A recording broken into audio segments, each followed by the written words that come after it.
ഷാഫി പറമ്പിലിനെതിരായിട്ടുള്ള ആക്രമണത്തെ നമുക്ക് നിസ്സാരമായി കാണാൻ സാധ്യമല്ല. അദ്ദേഹത്തിനായിട്ടുള്ള ആദ്യത്തെ അക്രമമല്ല ഇത്. രണ്ടോ മൂന്നോ അക്രമം തുടരെ അദ്ദേഹത്തിനായിട്ട് സംഭവിച്ചു കഴിഞ്ഞിരിക്കുകയാണ്.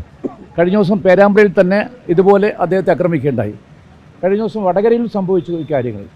അപ്പോൾ ഷാഫി പറമ്പിൽ എന്ന് പറയുന്ന കോൺഗ്രസിൻ്റെ യുവജന നേതാവ്, ജനസമ്മതിയുടെ നേതാവ്, അദ്ദേഹത്തെ പരിപൂർണമായിട്ടും ഒറ്റപ്പെടുത്താനുള്ള ശ്രമത്തിൻ്റെ ഭാഗമായിട്ടാണ് CPM ഈ തരത്തിൽ ബോധപൂർവമായിട്ടുള്ള ഒരു ശ്രമം നടത്തിക്കൊണ്ടിരിക്കുന്നത്. ഇതൊരിക്കലും അംഗീകരിക്കാൻ സാധിക്കില്ല. ഇതിനെ ശക്തിയായ ഭാഷയിൽ തന്നെ ഞങ്ങൾ അപലപിക്കുകയാണ്. അതിശക്തമായ പ്രക്ഷോഭം ഇതിനെതിരായിക്കൊണ്ട് സംസ്ഥാന വ്യാപകമായിട്ട് ഉണ്ടാകുമെന്ന കാര്യത്തിൽ അശേഷം സംശയമില്ല. പിന്നെ എനിക്ക് പറയാനുള്ളത്, ഇതൊക്കെ തന്നെ വളരെ ബോധപൂർവമായിട്ടാണ് ഇന്നലെ അക്രമം നടത്തിയിരിക്കുന്നത്. ഒറ്റപ്പെട്ടതായിട്ട് കാണാൻ സാധ്യമല്ല എന്ന് പറയാനുള്ള കാരണം, അവിടെ കമ്മ്യൂണിസ്റ്റ് മാർക്സിസ്റ്റ് പാർട്ടിയുടെ പ്രാദേശിക നേതൃത്വത്തിൻ്റെ ആജ്ഞാനുവർത്തികളെ പോലെ പ്രവർത്തിക്കുന്ന പോലീസിനെയാണ് ഇന്നലെ ഞങ്ങൾക്ക് കാണാൻ സാധിച്ചത്. എത്രയേറെ നാണം കെട്ട രൂപത്തിലാണ് പോലീസ് ഇന്നലെ പെരുമാറിയത്. ഇതൊക്കെ തന്നെ ഈ നാട്ടിലെ ആളുകൾ ചിന്തിക്കണം. ശബരിമലയിലെ സ്വർണ്ണക്കൊള്ള, അതിൽ നിന്ന് ജനങ്ങളുടെ ശ്രദ്ധ തിരിക്കാൻ വേണ്ടിയിട്ടുള്ള ശ്രമം. അതോടൊപ്പം ഇന്ന് വളരെ പ്രധാനപ്പെട്ട മറ്റൊരു വാർത്ത വന്നിട്ടുണ്ട്. മുഖ്യമന്ത്രിയുടെ മകന് 2023 എൻഫോഴ്സ്മെൻറ്റ് ഡയറക്ടറേറ്റ്, അതും ഈ വിദേശ നാണയവുമായി ബന്ധപ്പെട്ടുകൊണ്ടുള്ള ഒരു കേസിൽ സമൻസ് കൊടുത്തിട്ട് പോലും മുഖ്യമന്ത്രിയുടെ മകൻ ഹാജരായിട്ടില്ല എന്ന് ഞെട്ടിപ്പിക്കുന്ന വാർത്തയാണ് വന്നിരിക്കുന്നത്. ഇങ്ങനെ ഒരുപാട് വാദവിവാദങ്ങളിൽപ്പെട്ടാണ് കേരളത്തിലെ മുഖ്യമന്ത്രി ശ്രീമാൻ പിണറായി വിജയൻ നിൽക്കുന്നത്. അതുകൊണ്ട് ജനശ്രദ്ധ തിരിച്ചുവിടാനുള്ള ഒരു ശ്രമമായിട്ട് മാത്രമേ എന്നെ നോക്കിക്കാണാൻ സാധിക്കുള്ളൂ. ഇതൊരിക്കലും അംഗീകരിക്കില്ല. ജനങ്ങളുടെ ശ്രദ്ധ ഇത്തരം വിഷയങ്ങളിലേക്ക് തിരിക്കാൻ വേണ്ടിയിട്ടാണ് ഈ ഗവൺമെൻറ് ശ്രമിച്ചുകൊണ്ടിരിക്കുന്നത്. ഇന്ന് തന്നെ എല്ലാ സ്ഥലത്തും പ്രക്ഷോഭം നടക്കുമെന്ന കാര്യത്തിൽ സംശയമില്ല. എല്ലാ പ്രക്ഷോഭത്തെയും ശക്തമായിട്ട് നേരിടണമെന്നാണ് നിർദ്ദേശം കൊടുത്തതാണ് എനിക്ക് കിട്ടിയിരിക്കുന്ന ആധികാരികമായിട്ടുള്ള വിവരം. അടിച്ചമർത്തണമെന്നാണ് മുഖ്യമന്ത്രി കൊടുത്തിരിക്കുന്ന നിർദ്ദേശമെന്നാണ് പറയുന്നത്. ഇതൊന്നും അംഗീകരിക്കില്ല. വെറും കൈയാൽ ഇത് നോക്കി നിൽക്കുമെന്ന് മുഖ്യമന്ത്രി കരുതരുതെന്ന് മാത്രമാണ് എനിക്ക് പറയാനുള്ളത്.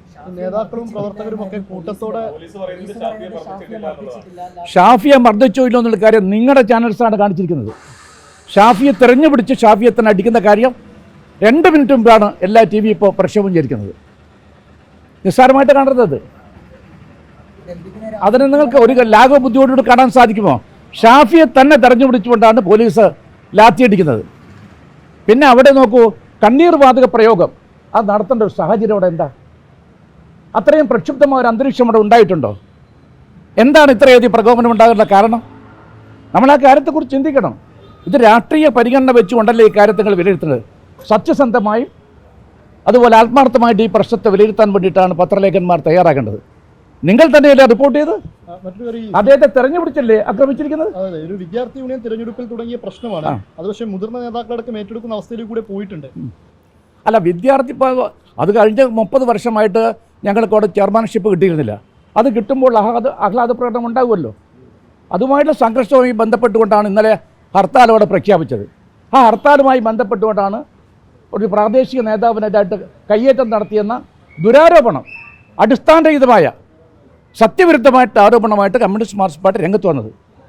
അടിച്ചമർത്താമെന്ന് അവർ ധരിച്ചു കഴിഞ്ഞാൽ അവർക്ക് തെറ്റുപറ്റിയിരിക്കുന്നു. ഇത് മാത്രമേ എനിക്ക് ഇക്കാര്യത്തെക്കുറിച്ച് പറയാനുള്ളൂ. ഷാഫിയുടെ പോപ്പുലാരിറ്റി, ജനസമ്മതി, അതവരെ ഭയപ്പെടുന്നു. അതാണല്ലോ വടകരയിൽ ആക്രമിച്ചത്. അതാണല്ലോ ഈ പേരാമ്പ്രയിൽ തന്നെ അദ്ദേഹത്തെ തെരഞ്ഞുപിടിച്ച് ആക്രമിക്കാനുള്ള കാരണം. ഇതൊന്നും അംഗീകരിക്കാൻ സാധ്യമല്ല. അത് CPMൻ്റെ ഗൂഢാലോചനയാണ്, കൃത്യമാണ്. അവർ പറഞ്ഞ സത്യമാണ്. CPM നടത്തിയിരിക്കുന്ന ഉന്നത തലത്തിലുള്ള ഒരു ഗൂഢാലോചനയുടെ ഭാഗം തന്നെയാണ് അത് എന്ന കാര്യത്തിൽ സംശയമില്ല.